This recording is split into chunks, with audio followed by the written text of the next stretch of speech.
বৈঠকে অনেক কিছু স্পেসিফিক বিষয় নিয়ে আলোচনা হয়েছে। প্রশাসনিক স্বচ্ছতার উপর কতটা জোর দেওয়া হচ্ছে?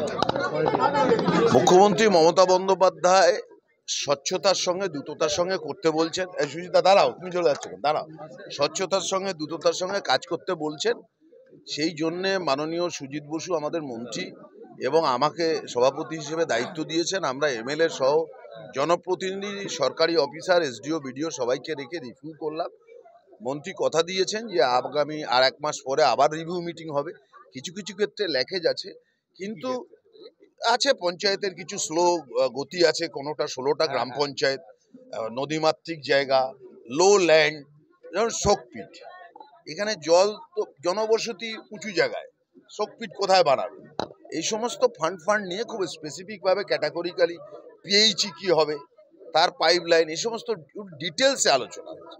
সেখানে আমরা বলেছি যে দ্রুত গতিতে করতে গিয়ে যেন স্বচ্ছতার সাথে কোনো কম্প্রোমাইজ আমরা না করি।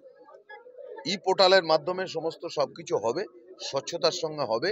এবং গ্রিভেন্স সেল, মুখ্যমন্ত্রী গ্রিভেন্স সেল যে অত্যন্ত সক্রিয়, সন্দেশখালীর প্রতিটি বিষয় যে মুখ্যমন্ত্রীর নজরে আছে, সেই জিনিসটাও অত্যন্ত দৃঢ়তার সঙ্গে জনপ্রতিনিধি এবং সরকারি অফিসারদের জানানো। এখানে যে বিভিন্ন রকম এর আগে যে প্রশাসনের স্বচ্ছতা নিয়ে প্রশ্ন উঠেছিল, সেই কারণে পঞ্চায়েত পরিচালনার স্বচ্ছতার উপর কতটা জোর দেওয়া হচ্ছে এবং কি দিক আগে পরে বলতে পারবো না। মুখ্যমন্ত্রীর একটাই স্ট্যান্ড শুরু থেকে ছিল, আজও আছে, স্বচ্ছতা।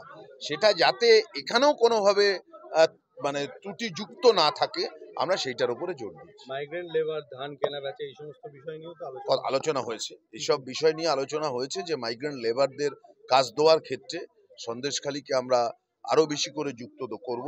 ইরিগেশনে যেহেতু কাজ হয়, সেই ইরিগেশনে এই মাইগ্রেন্ট লেবারদের ঢোকানোর ব্যাপারেও কথা হয়েছে।